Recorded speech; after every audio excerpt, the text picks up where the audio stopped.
જય શ્રી કૃષ્ણ મિત્રો, નિત્ય સત્સંગમાં આપ સૌનું સ્વાગત છે।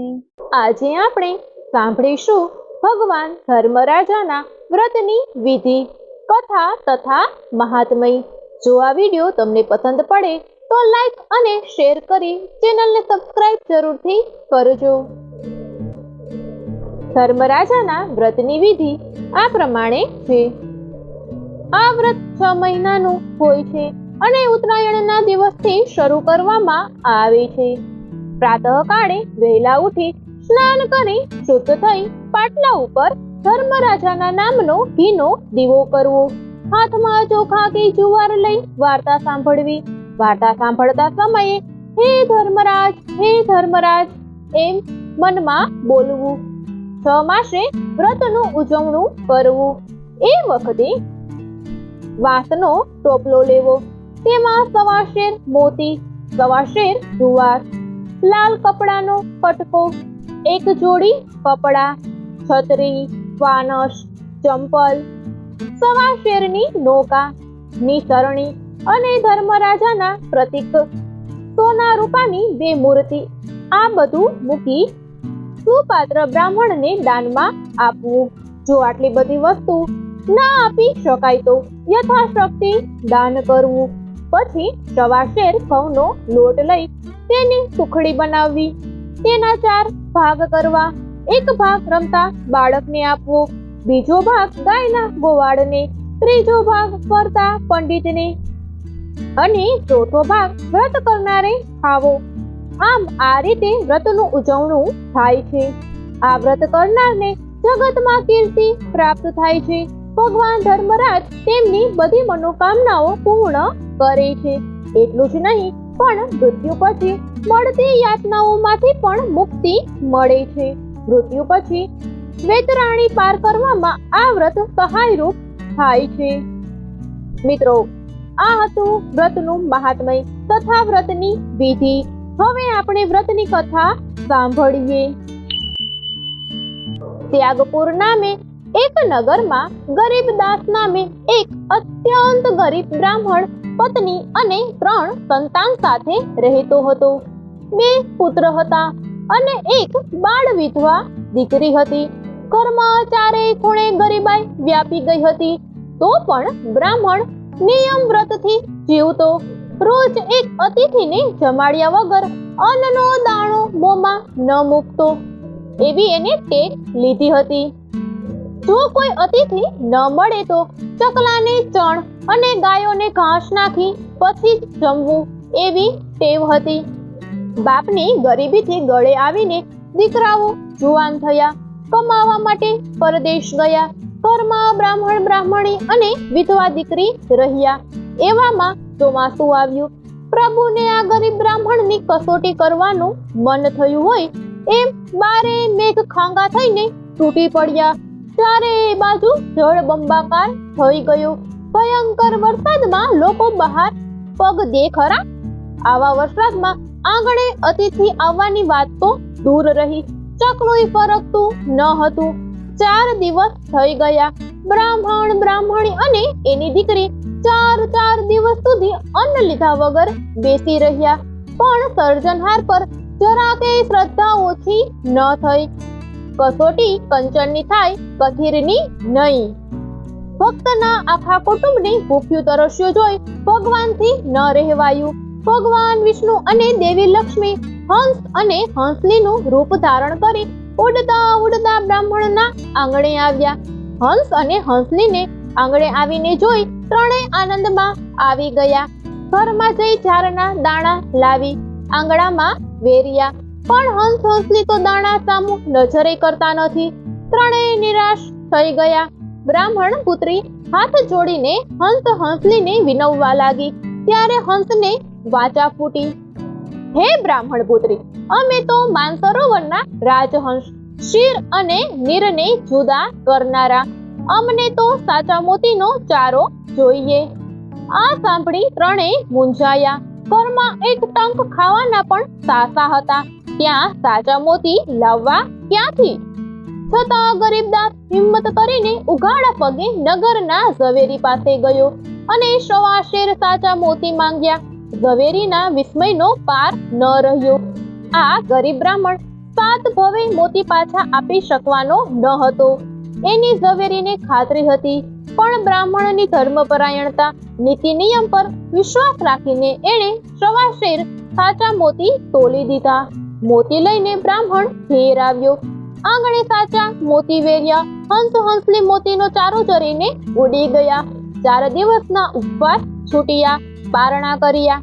પછી દીકરી આંગણું વાળવા લાગી. ત્યાં એની નજર ખૂણામાં પડેલા એક મોતી પર પડી.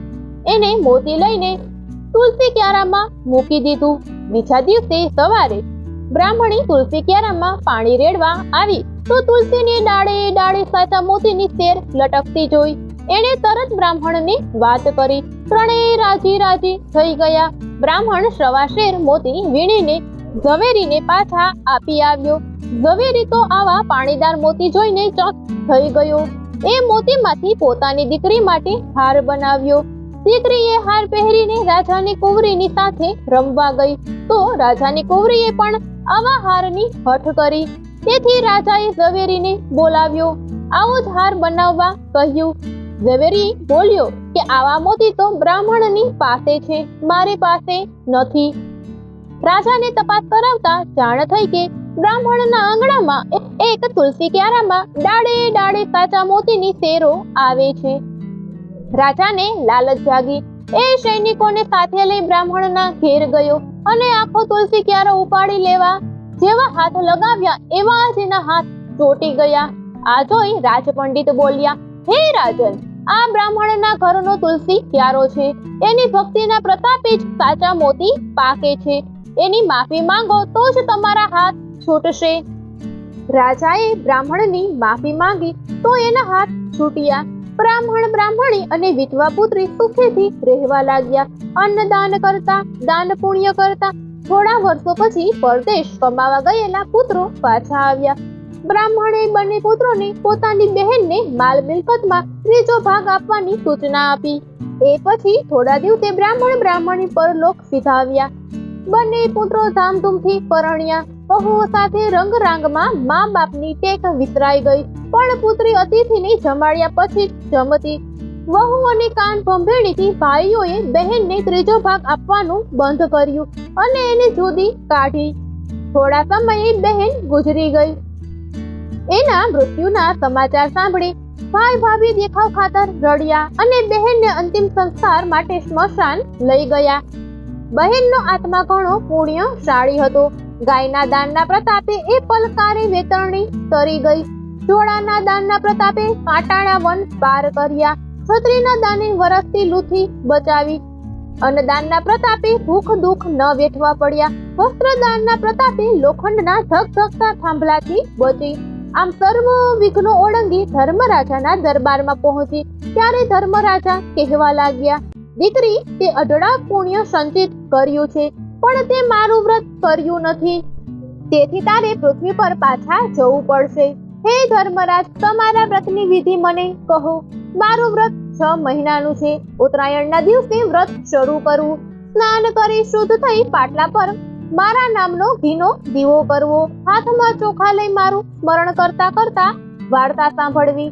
6 માસે ઉજવણું કરવું. એ વખતે વાંસનો ટુડલો લઈ એમાં 14 મોતી, 14 જુવાર, 14ની નૌકા, નિસરણી, કોરા વાંસનો ટુકડો, કપડાની જોડ અને મારા પ્રતિકરૂપ સોના રૂપાની 2 મૂર્તિ, એ બધું મૂકી સુપાત્ર બ્રાહ્મણને દાનમાં આપવું. આટલા બધાની શક્તિ ન હોય તો યથાશક્તિ દાન કરવું. પછી 14 ઘઉંનો લોટ લઈ તેની સુખડી બનાવવી. એના 4 ભાગ કરવા. 1 ભાગ રમતા બાળકને, 2જો ભાગ ગાયના ગોવાળને, 3જો ભાગ ફરતા પંડિતને આપવો અને 4થો ભાગ વ્રત કરનારે ખાવો. બહેને તરત જ આ વ્રત કરવાનો સંકલ્પ કર્યો. આ બાજુ સ્મશાનમાં ચિતાને આગ ચાંપવાની તૈયારી થતી હતી. ત્યાં જ લક્ષ્મી દેવી ડોશી રૂપે ત્યાં પહોંચ્યા અને બોલ્યા, મારે દીકરીનું મુખ જોવું છે. આમ કહી જ્યાં એના પર નજર કરી ત્યાં તો બહેન સજીવન થઈ. બધા ફાટી આંખે તાકી રહ્યા. પછી ભાઈઓએ બહેનને ઘેર આવવા કહ્યું, પણ એણે ના પાડી. એ તો ડોશીને લઈને પોતાને ઘેર આવી. એમ કરતા ઉત્તરાયણ આવી. બહેને ધર્મરાજાનું વ્રત લીધું. 6 મહિને ઉજવણું કર્યું. એ વખતે ડોશી બોલ્યા, દીકરી, હવે તો તને ધર્મરાજાના દૂતો લેવા આવશે. તું તો સ્વર્ગે જઈશ. ત્યારે બહેન બોલી, માં, હું તમને પણ મારી સાથે જ લઈ જઈશ. થોડા દિવસ પછી ધર્મરાજાના દૂતો એને લેવા આવ્યા. બહેને પહેલા ડોશીને વિમાનમાં બેસાડ્યા, પછી પોતે બેઠી. સ્વર્ગમાં આવતા જ કંકુના પગલા પડ્યા. ઝગમગતા દીવડા પ્રગટ્યા, મોતીના સાથિયા પુરાયા. આમ બહેનને ધર્મરાજાનું વ્રત પડ્યું અને સ્વર્ગમાં સ્થાન મળ્યું. હે ધર્મરાજા, જે કોઈ શ્રદ્ધા ભક્તિથી તમારું વ્રત કરે એના પર અમી દ્રષ્ટિ રાખી એને સ્વર્ગમાં સ્થાન આપજો. જય ધર્મરાજા. મિત્રો, આ હતી ભગવાન ધર્મરાજાના વ્રતની કથા.